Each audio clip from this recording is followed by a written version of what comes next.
The Agenda with Steve Paikin is made possible through generous philanthropic contributions from viewers like you. Thank you for supporting TVO's journalism. Tonight we explore the habits, trends, and other practices that future generations may look back on in total horror. Then, writer Catherine Bradbury on living a full life post-retirement. That's ahead on the agenda.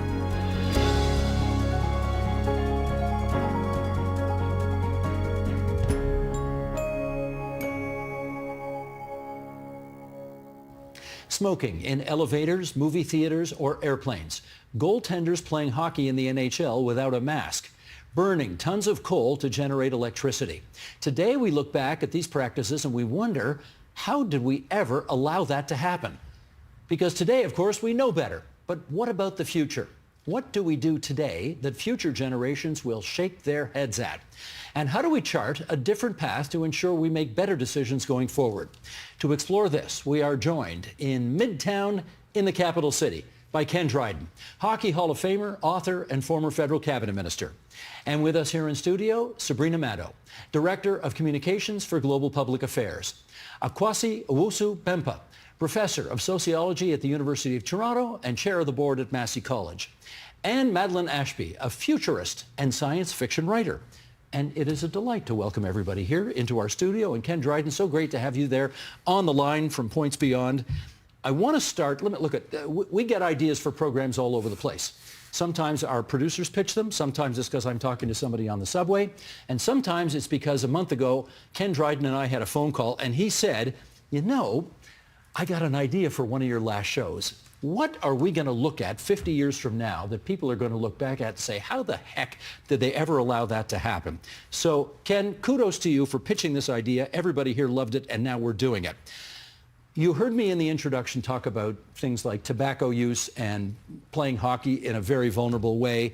There's all sorts of hard data that suggests that these things are stupid, and for some of them we don't do them anymore, but for some of them we still are doing them. And Ken, let me get you to start since this shows your idea. Why do you believe that authorities who are in a position to improve things don't take the decisions that logic would suggest they need to in order to eliminate problems that decades from now we're going to say they could have? Why didn't they? I think in part it goes to the word that you used, which is foremost in their minds, is that logic would say, and that they assume that logic is enough. They assume that awareness is enough, and that if both of those things are present in our minds, then the rest will happen. And of course the rest that is supposed to happen then is really hard to make happen, with big questions, some of which you mentioned, and then others that we'll get to. I mean, they have been around for a very long time, not just because we have been unaware that they've been around for a long time, but because people disagree on something. People have big self-interests in things being the way they are. And they don't want to get into a fight over these kinds of big changes. And so then years will pass. The assumption is then, well, more awareness will be the answer. More science will be the answer. And whether it's climate change or whether it was tobacco or any of these questions, the answer will come more easily without the kind of fight that would otherwise be required. And so let those answers happen without the kind of effort that is needed in order for them to really happen. Just out of curiosity, did you ever play goal without a mask on? I did. I mean, I played without a mask until university hockey. And it was only at that time that it was required to wear a mask, and that's when I started wearing one. And I would have been, say, 18, 19 years old at that time. And when you look back, I mean, do you ask yourself, how in heaven's name did I ever think that that was a smart thing to do? Well, I do, but then, of course, you know, it's not unless you look back on it and realize that there were reasons that made sense to me at the time And that's why I didn't do it. I mean, in part because other goalies didn't wear masks at the time. And it was understood that part of the demonstration of the braveness that is required to be a goalie was that you were willing to play without a mask. If you insisted on wearing a mask, then that precluded you from being a goalie because then you weren't courageous enough to play. And the other thing was that, again, the shots weren't quite as hard.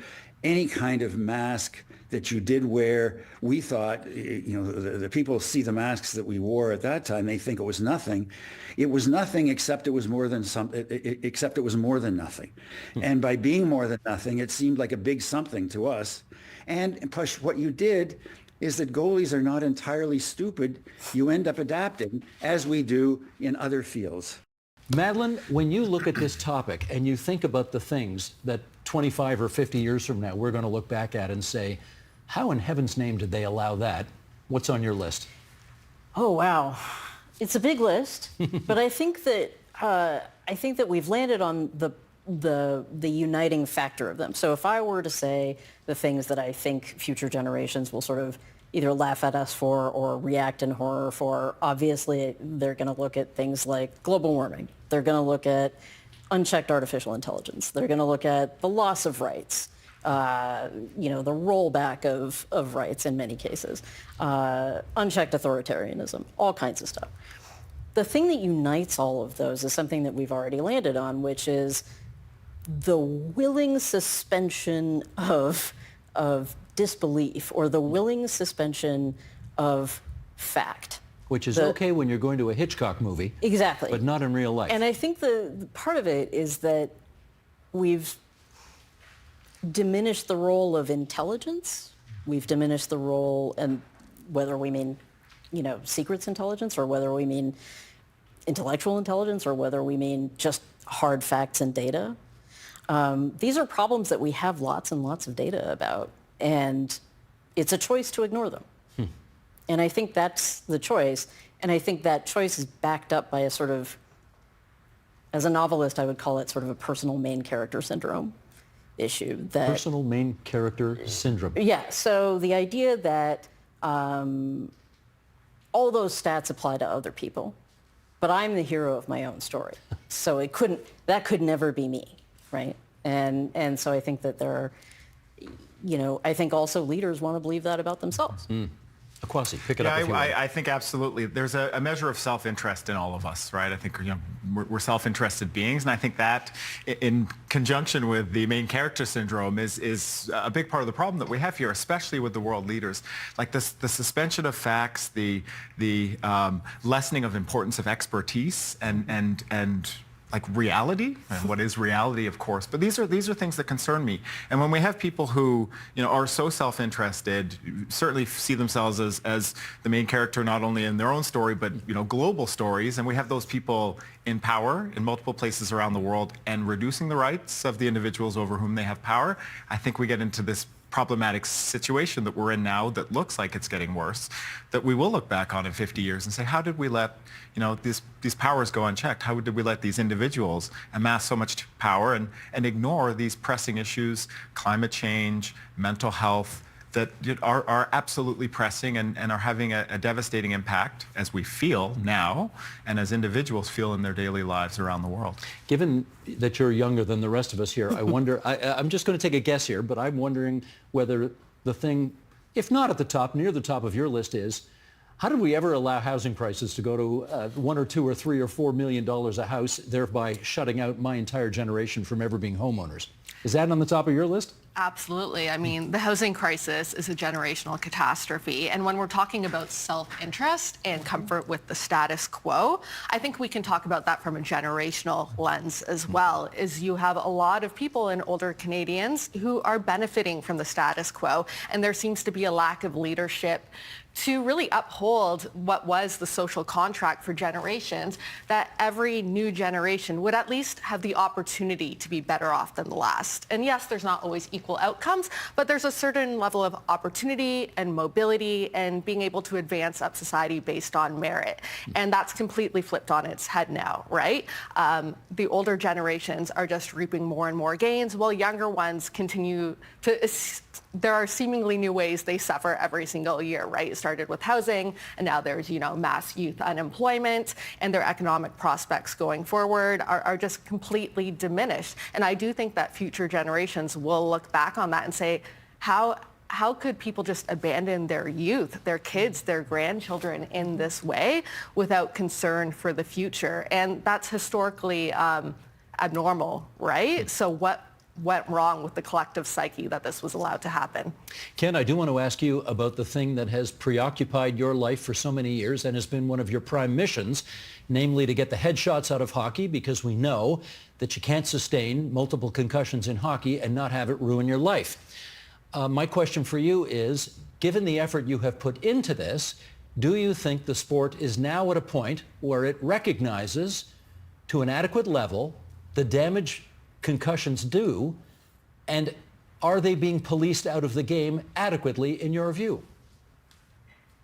I think that it depends on the level. That in terms of the NHL level, no. In terms of everywhere outside of the NHL, and that includes the best players in Europe, so the highest leagues in Europe, and all of minor hockey, so kids and youth up to age 20 or so, everywhere in the world, yes. It all, again, it comes down to it comes down to the decision maker, and how do you make decision makers make decisions that they otherwise resist making? And again, we give the decision maker almost a free pass in all of these things, almost instantly. When things aren't changed, then the scientist thinks it's the scientist's fault because they haven't delivered, the best science. The journalist thinks it's the journalist's fault. It isn't. It's the decision maker's fault. They have in their hands to make different decisions. They have all the information they need to make different decisions. They are not making those different decisions. And so when I look at some of the big changes that have been made in the past, one of them that comes to mind is in terms of tobacco. And for decades, that there was a pretty strong belief that tobacco caused big problems, but no big answers were delivered by levels of government or by the tobacco industry. And I think what really changed it at the end was the congressional hearings with the tobacco CEOs, and what eventually happened with a public that had kind of accepted for a long time that this is just kind of the way stuff is, and it's always been this way, and so I guess it'll always be this way, that at a certain point, the public started to say, no, actually, that's not right. There are lots and lots and lots of people who are dying because of tobacco. And I am not listening to you, CEO, anymore, of what you say. I think that what you're saying is totally wrong. And in fact, it is dishonest, and you're a fool. Well, to take Ken's example then, Akwasi, I wonder whether we have to get to a point, and clearly we did with smoking, where people stopped accepting the fact that millions of people were dying of lung cancer. We finally said it's enough of that already. Is somebody going to have to die on the ice in the middle of a hockey game he said the NHL is still a problem, other leagues are doing better. Is that what we have to wait for in order to make some progress on this? I really hope not, and I'll admit I'm not one that I'd love to play, but don't watch a whole lot of hockey, so I can't tell you the volume of headshots at the moment. But if I can, and I'm going to, take this in a bit of a direction, because Ken's raised the issues of substances, tobacco being a big one that we've done a major flop on, and as Ken has said, the public went from accepting what they were told, which was, yeah, you're fine to smoke, to rejecting what they were told and acknowledging that there were the risks. And I see the opposite happening in a line of work that I'm, heavily focused in, that I've spoken on the show about a number of times before, and that's currently controlled, drugs, recreational drugs that have, therapeutic properties or uses as well. And we've seen a big shift, of course, with cannabis, and we can debate whether or not that was a success, but a similar example, we were told, for decades that this was something that would upend and ruin your life, and you would die and do all kinds of horrible things, and that's not been the case. Do we have problems with cannabis legalization in a recreational sense here? Yes, we do. But I think about a number of other substances that we have. Psychedelic drugs, for example, that again in the 1960s were really suppressed, and the promise that they hold, for example, for mental health. And then other currently controlled substances, from cocaine to heroin to others.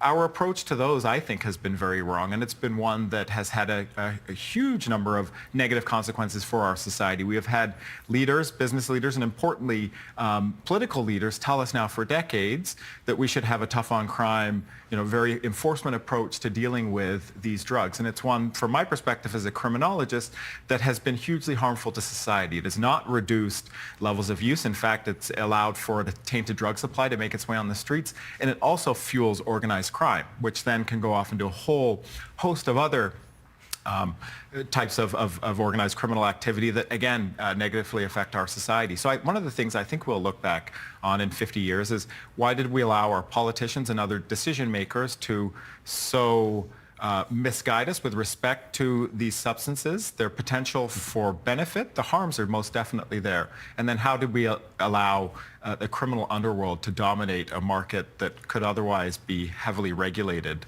by our government? Sabrina, let me move this to kind of the flip side of the equation, which is to say, I want to find out what you believe the role of personal responsibility is here. To this end, a lot of people who play professional sports, and let's focus on, I don't know if are you a football fan? Not super much. Okay. But yeah. Well, I can tell you that it is indisputable that to play professional football is to shorten your life.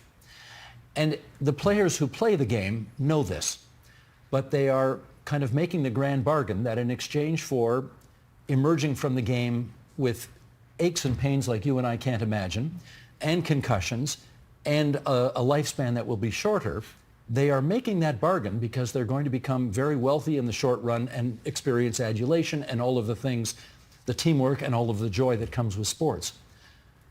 They've taken that personal responsibility upon themselves. Mm-hmm. Does that kind of absolve the leagues from making decisions that might actually improve their health?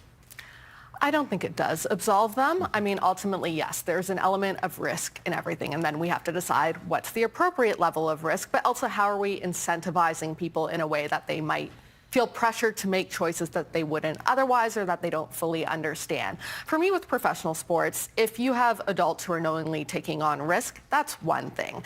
The real problem here is that then you have youth playing these sports and choosing to go into these sports, and they're also exposed to risks that they don't understand and potential long-term effects, right? And I think that plays back into, again, why are we not prioritizing protecting our youth? And that can be in sports, or we can look at things like social media. We know that social media founders don't allow their own kids on their own products a lot of the time, right? And there have been studies after studies. We know all the data around mental health, eating disorders, bullying. I mean, you can go on and on.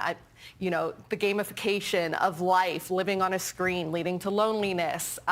You look at stats these days that say youth use fewer substances and perhaps they're not having as much sex, but that's because they're not leaving their basement because they're behind a screen an entire time. So what does that do to a generation of people? And the fact that we can't separate an adult who uses social media, and there's also harmful effects there, but then youth under a certain age and the impacts on them, and that translates to sports, it translates to so many things that, again, why aren't decision makers, whether this is in industry or politics, moving to protect young people? I mean, yes, it's ultimately up to the decision makers, as Ken points out, to police this and to make sure people are as reasonably safe as is possible. But where does, in your view, Madeline, where does personal responsibility enter this mix? I think you have a personal responsibility to be informed, to inform yourself, and to consume information that is vetted and verified and well-researched. But football players all know. They know the game they're playing is going to ruin their health, and they play it anyway. So, where does that leave us? I think that the league still has a huge responsibility to them because the league actually makes more money than they do. It makes more money than they will ever make. You know, to use Chris Rock's terminology, they are rich. The league is wealthy. and so they are entirely able, if they leveraged all of their power, of which there is a great deal, if they leverage that power to either research this more, develop better gameplay standards, develop better technology, why haven't they opened their own brain medicine health center? Maybe they have, I don't know, but they could be pioneering. I think like that's the other thing that really bothers me about this is that all of these problems that we've discussed are opportunities for leadership. They're opportunities for somebody to get in on the ground floor and say, this is my issue, I'm claiming it, and I want to lead on it from a position of authenticity and a position of fact and really drill down into it and become, associated with solving that problem. And I think that's where, you can't claim to be in a position of leadership and then not lead. Well, okay, let me get Ken Dryden on this, because Ken, I think you'll agree, there's nobody who plays hockey or football today that doesn't understand what a concussion-like hit can do to your life and your future. So where do you believe personal responsibility enters this discussion? I think it goes back a little bit to I think what Madeline said earlier on about the main character syndrome. Is that these things can happen, but they're not going to happen to me. They're going to happen to everybody else and not me. And I have 100 reasons why they're not going to happen to me. I play a position that is less vulnerable. I'm kind of, I play it in a way that is different than the way others play. It's still not going to happen to most people. That by the time I'm really going to suffer some consequences, there will be better treatments. There will be better medications. There will be answers in a way in which there are not answers now. I mean, one of the things that I found interesting about our discussion is that I mean, I got into concussions and brain injuries and things like that for the reasons that we've talked about of why it shouldn't be. I mean, this is nuts that this happens. At the same time, as all of us from our own personal experiences have dealt with, it applies to every one of our fields. Whether it is, drugs and addiction or housing and it's all about making decisions on things and how do public decisions happen. And the fields that we're working in now, the fields we will work in. I mean, one of the fields that I work in now is in terms of climate change. All of this is precisely associated with that same question, is that we have this problem that is immense. We are starting now to say, how could we be so stupid? We know that our kids and our grandkids are going to look back at us 10, 20, 30 years from now and say, how could we have been so stupid? And so how do we end up finding ways, whether it's in climate change or, brain injuries or whatever it is, same problem, how do we find different solutions and better solutions this time, because it's not going to be fun for us to be 20 and 30 and 50 years older and having people point the finger at us and say how much we were idiotic at that time. That is a very future-looking question, and since we have a futurist here on the set, I should ask you what the answer is. I'm going to combine my hats. I'm going to wear both hats because I think that as a storyteller, I would tell you that how we tell the story of the future and how we tell the story of the present really influences the decisions that we make. So it's one thing to say, for example, concussions can can have an impact on your emotional health. Concussions can have an impact on your ability to perform tests. Concussions can have an ability on, can impact your mobility. What we tend not to tell kids, or we tend not to tell teens, is there are sexual side effects to traumatic brain injury. Now, it would be a very different conversation. So if we put it that way. If we said, hey, by the way, it might not happen for you That might if this happens to you. That might get their attention. Yeah, and I think it is, down to what we choose to emphasize, and how we choose to emphasize what and whose story gets to be important. I think. Well, then I think you look at the stories being told on the other side of that, the power of the athlete narrative, right? Yeah. The power of football, especially in the United States, right?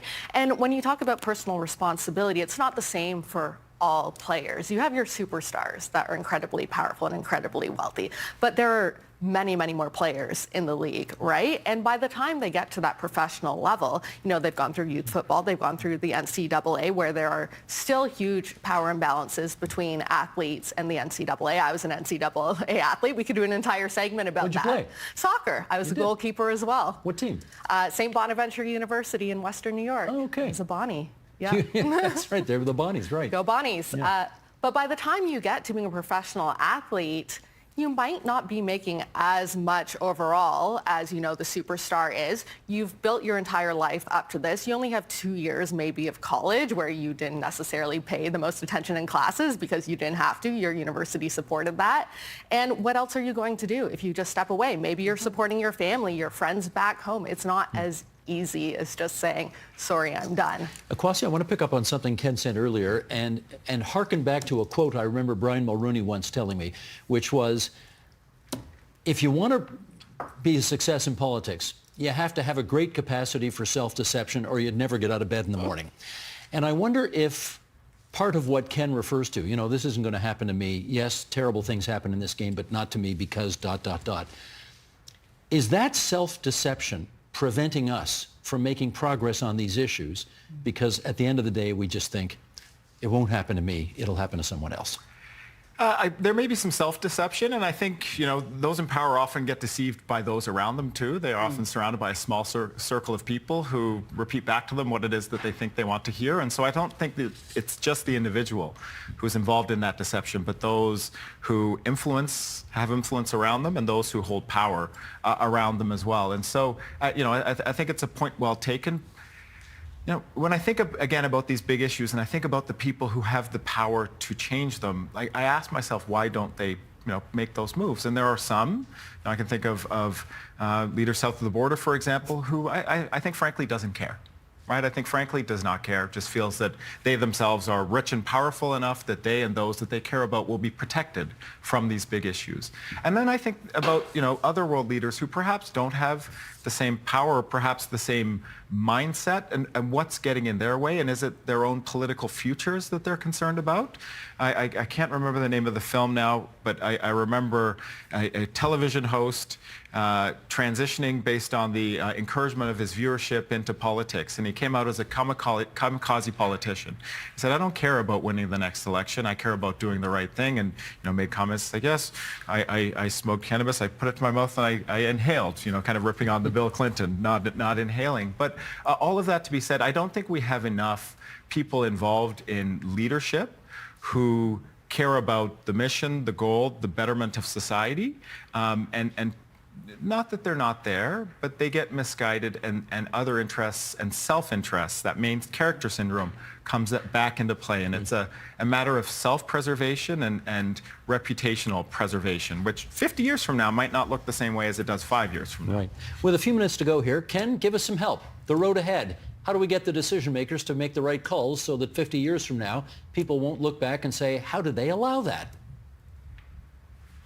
Well, I think a little bit of it really is not to be nice about it anymore. I mean, people who make decisions, whose decisions really hurt people, I don't know, you may look like a nice guy, but I don't think you're a nice guy. And so I think that's part of it, and to be just really, really tough about it. Part of it, as I was saying earlier, is make it personal. is that you CEO, you senior decision maker in government, you've got kids, you've got grandkids. I know that you think about your kids and about your grandkids. I know for sure that you do. And I know that you're going to think about them more and more in the future. And I know that what you want more than anything now, and you're going to want even more than that in the future, is you're going to want to know that they're going to be okay. That's what you want. You can help in little ways into the future for them to be okay, but really for them in the big ways, for them to be able to live a full life, then they're going to have to be really okay. So you keep that in mind when you are making those decisions, and also know that your kids and grandkids increasingly are going to have that in their minds.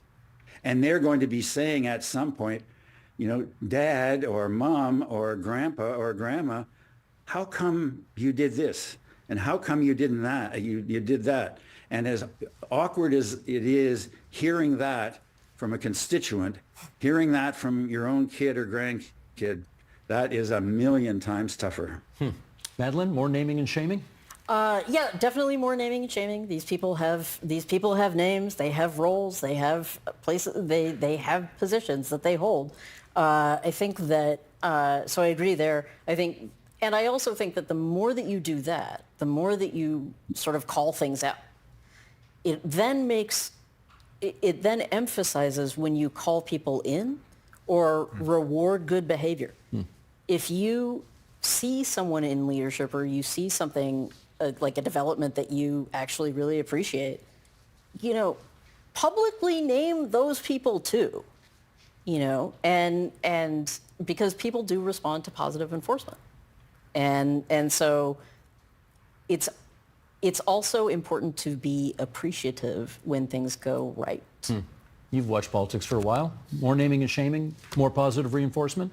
I think a bit of both. I do think the positive reinforcement is important too. Even as a columnist, you're always going to hear from the people that hate the column much more than the people that like it.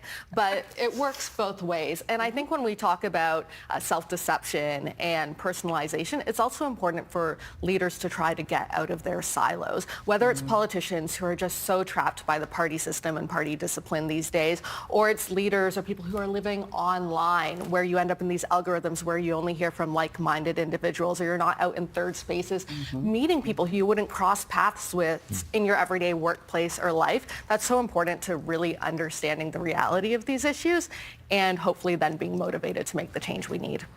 I have time left enough to do two things. Number one, to thank everybody for a great discussion here tonight on TVO, and particularly, if I may say, to Ken Dryden for giving us this idea in the first place.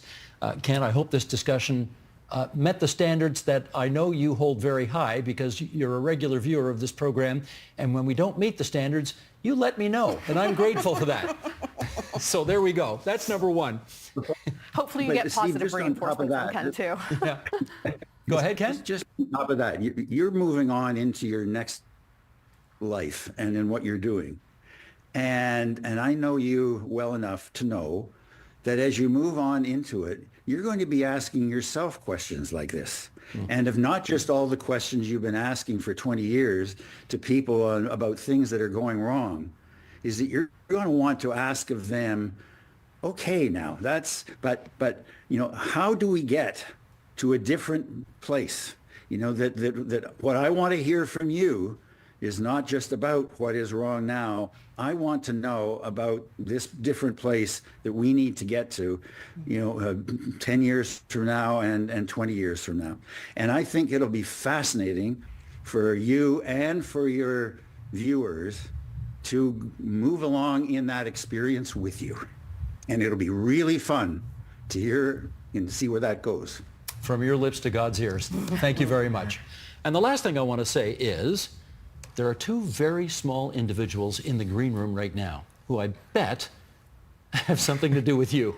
They sure do. Who are they? That's my son, Keanu, and my daughter, Roya. And you brought them along today. Brought them along today. So they could watch Dad on TV. I was supposed to be hanging out with them today because their school's finished. Aha. Yeah, So but I figured this was quite the experience for them. So I'm sure none of this will be remembered by them at all, but the fact that you are here and somewhere down the road they'll be able to watch this program and say, hey, Dad, that was pretty cool. Beautiful. Thank We're you. glad that you brought them. Thanks so much, everybody. Appreciate having all of you on TVO tonight. Many thanks. Yeah, thank you.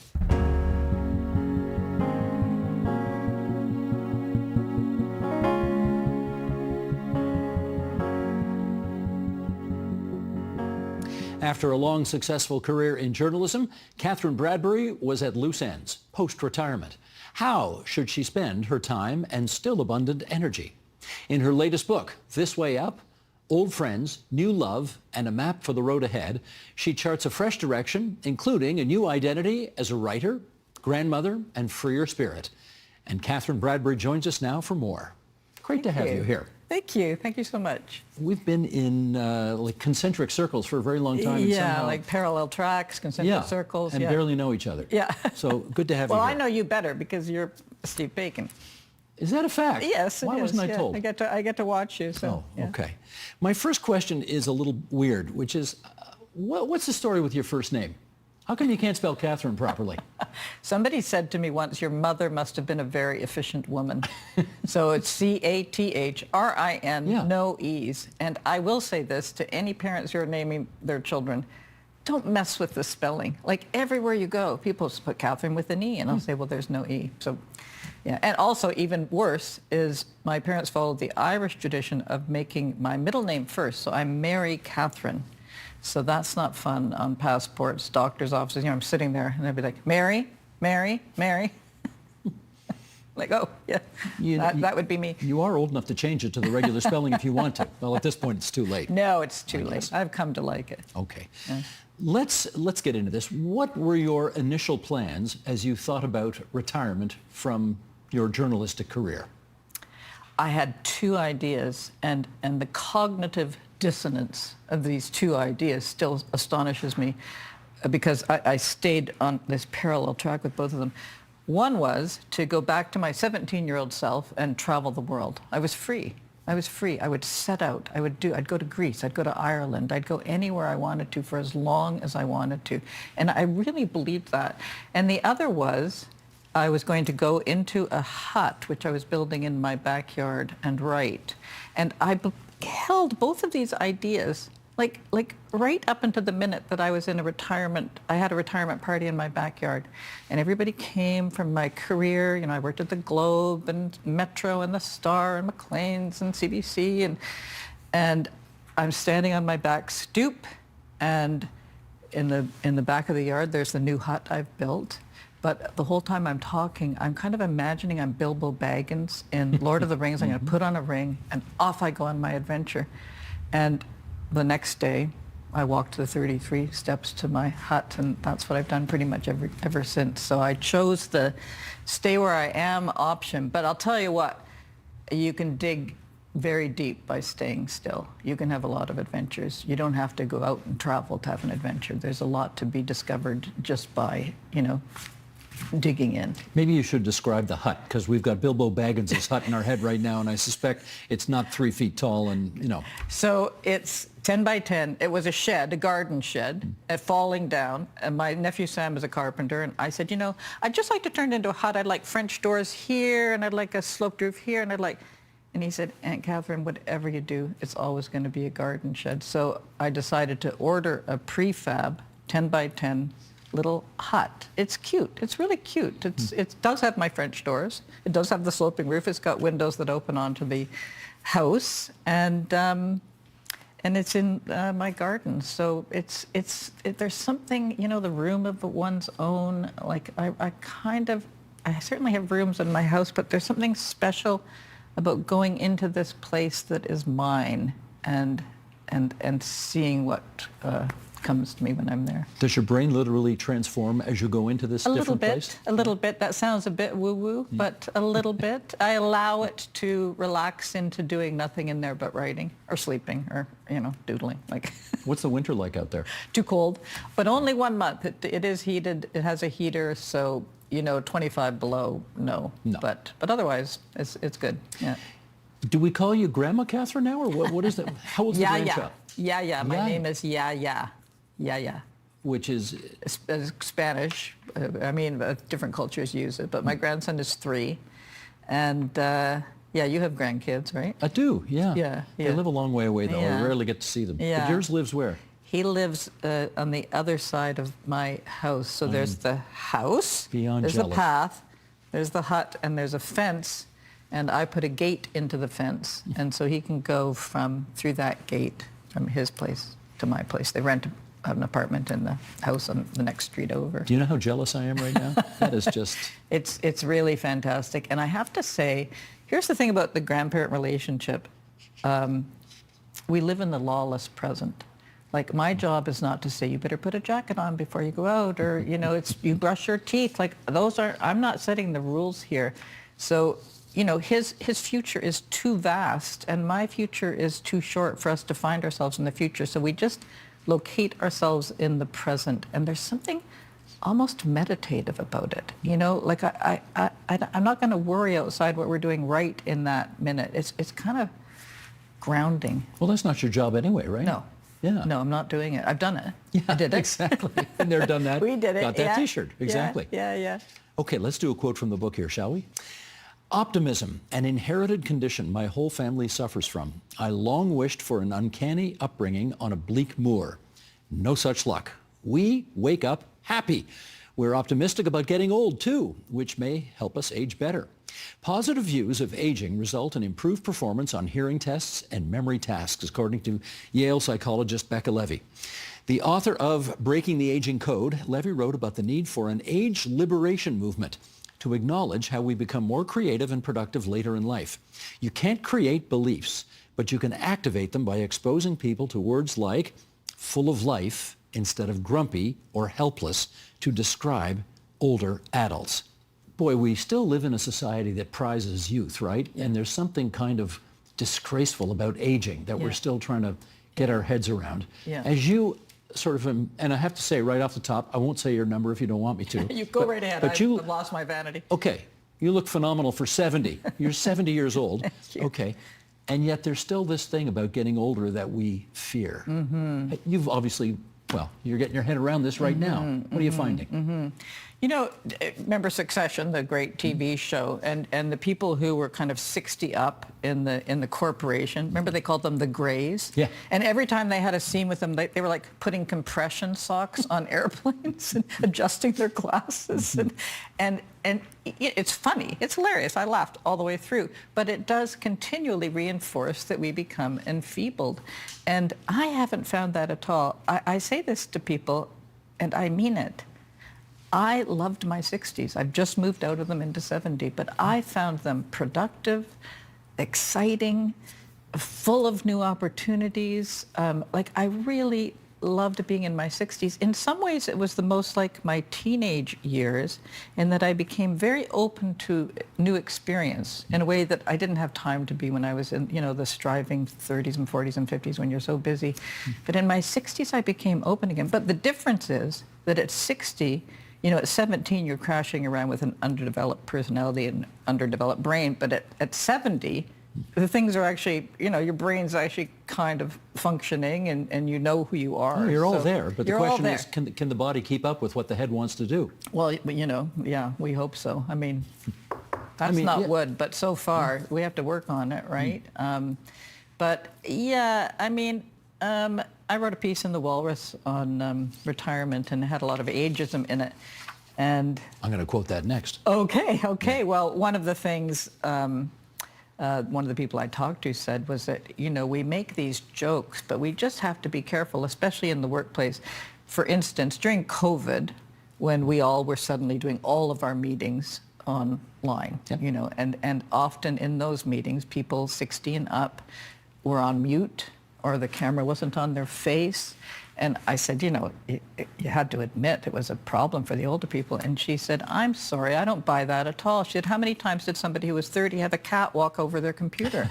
And it was true. There you go. It was right. Right. Yeah. We each have our particular type of but we jump anomaly. we find that charming, but we jump on the over 60-year-old as being inept. Yeah. Okay, well, here is, you mentioned you do write for The Walrus, and here is from your piece entitled The End of Retirement. Sheldon, again, the graphic if you would.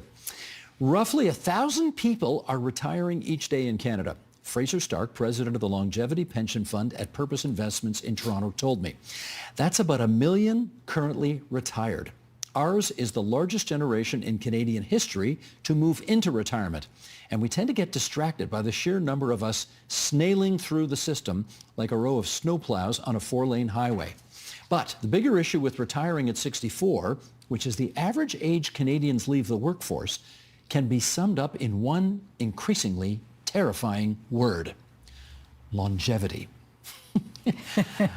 64 when we were kids seemed ancient. Right? But we got to get our heads around this, right? Yeah. I want to come back to this idea of longevity, but, that optimism point that you were talking about, one of the functions of being optimistic is that we keep putting old age further ahead of us. So when you're 60, you might think of 65 as old. The studies prove this. There's a lot of research been done. When you're 65, old goes up to 70. When you're 70, old goes up to 75. And when you're 75, old goes up to 79. Like, we just keep pushing it back, but that'll actually help you age a bit better. But longevity, yeah. Okay, so when retirement pensions came in, good old Bismarck in the 1880s, when he decided that Germans who'd worked hard for the state deserved a pension, it would kick in at age 70, he said, which, sounded a lot more generous than it was, because the average age was 42 at the time. Most people were going to be long dead and never get it. And the same thing in Canada. When Lester B. Pearson, thank you for my, monthly CPP check, decided that we needed to help Canadians who were older and give them proper pensions, those kicked in at 65, but the average age when they started in the 60s was 68. Mm-hmm. So, we are going to live a lot longer. If you have access to health care, I'm talking about the privilege here, but, in Toronto, we're surrounded by incredible health care, great hospitals. If you stay fit, if you have reasonable genes, then you could live well into your 90s. The longest lived Canadian is 116 right now. And you could have 50 more years. You've been told you're going to live to 94. Yeah.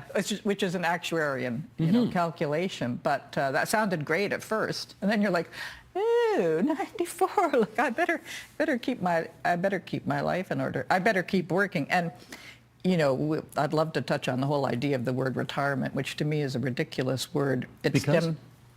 Because the root of retire means to recede, to withdraw. From the French. Yeah. To to decline. See, I couldn't say the accent as fancy as you can, but to withdraw, and that's not what you do. I mean, I like the word like unretired, like undead, or maybe just people who work. You keep working. The main difference now is that I don't get a salary. Mm-hmm. I make money, but that nice salary rolling in isn't there. That's the adjustment. So I don't work for paid salary anymore, but I work at things I want to work at. But again, people our age, growing up, probably thought, well, if we get to 75 or 80, that's pretty good. Yeah. But now we're being told we may live into our 90s, which means you need to have enough money left for another 24 years maybe. Yeah. Does that concern you? Yeah. I mean, that's partly why I'm still working Cranking as it hard out. as I can. Yeah.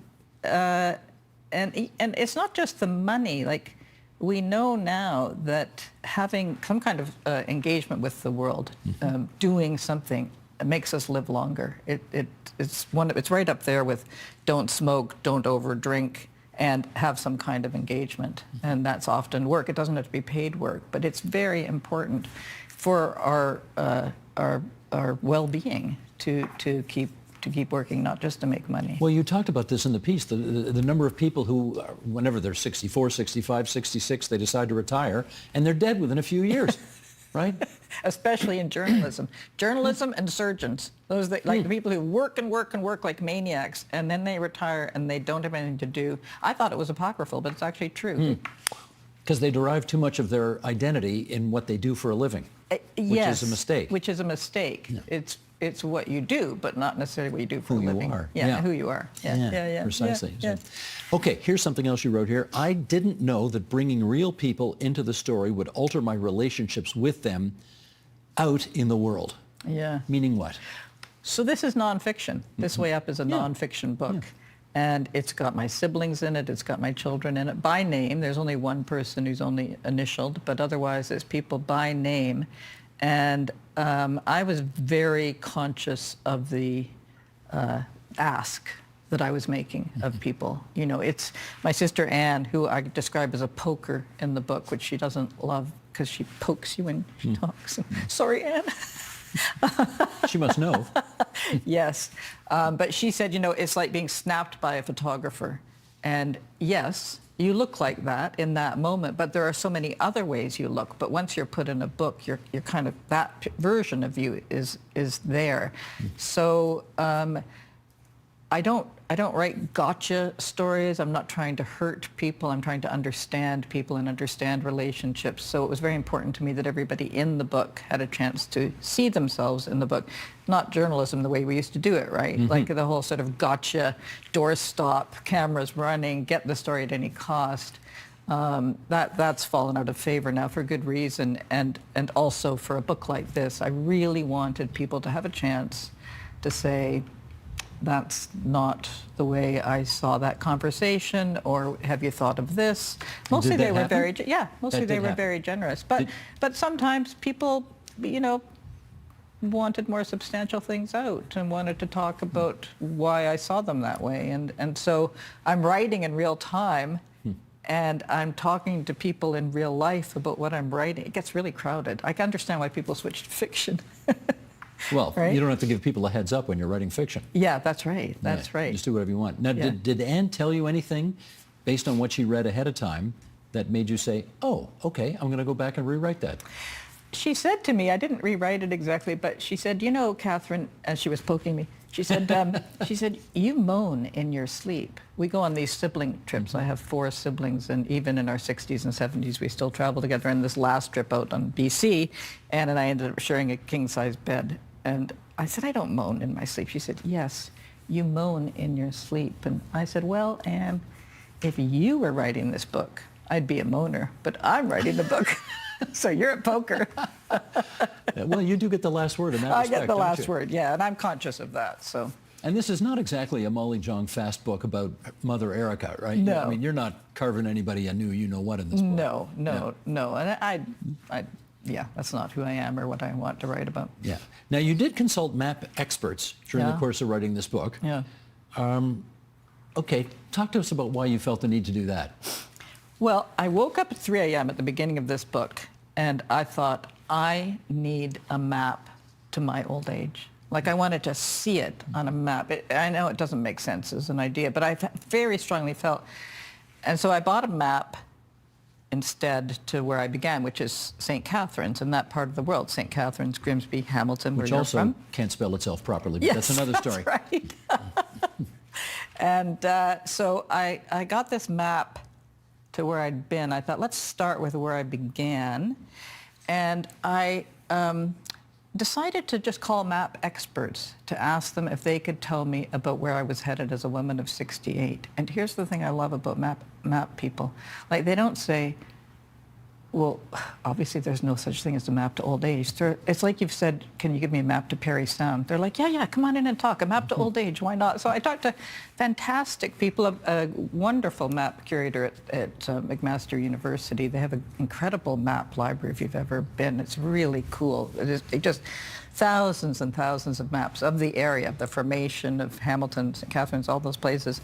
And so they were very enthusiastic about the journey, whatever form it took. They didn't care where it was going. It wasn't until I talked to a guy from UBC who said that he taught this Hereford Mappamundi to his students every year at the beginning of the year, and it's got like 500 different images on it of animals and, you know, Garden of Eden, et cetera, and he would ask them what the most interesting part of the map was. And they would never notice that the 4 letters, east, north, south, east, west, were M-O-R-T, death. Ooh. And he said, well, that's what our map is going. It's death. So That's true, but... it is true, but you know, it's not something we want to dwell on Right. too much. Yeah. So just finally then, if you've got 24 more years to go, what's the big mission that you still want to accomplish? Well, I don't know, and I kind of want to stick with I don't know, because I'm pretty open to whatever comes next. I think I am. I think I've come to believe what I found at the beginning of the book when I built my hut, which is that there's a lot to be discovered where you are, and in a really positive and interesting sense. I was appalled to think that on a literal map I'd moved an inch from one side of Lake Ontario to the other. And then I thought, you know, more and more when I go out and travel on big trips, I have a sense of alienation, like the planet can hardly bear it. You know, the world of tourism I find alienating. And on this little trip I take at the end of the book from Toronto through Hamilton and Stony Creek and Fruitland and Grimsby and Beamsville and St. Catharines, I made incredible connections and discoveries of thought and insight into what matters and what doesn't. I think the place I came to at the very end was where we are now is who we are now. And so I hope in my future I keep that sense of location and identity and adventure, but not having to mean wide world adventure, but adventure right here. And you're about to start your own incredible adventure. Congratulations on your brilliant career, seriously, and what brilliantness is to come, which I can't wait to see. Well, we'll see. Don't put too much pressure on me, okay? Your last answer was brilliant, as is the book. Thank you so much. Let me remind people it's called This Way Up, Old Friends, New Love, and a Map for the Road Ahead, which we all need. Catherine Bradbury, so great to have you here. Thank you. Thank you so much. My pleasure.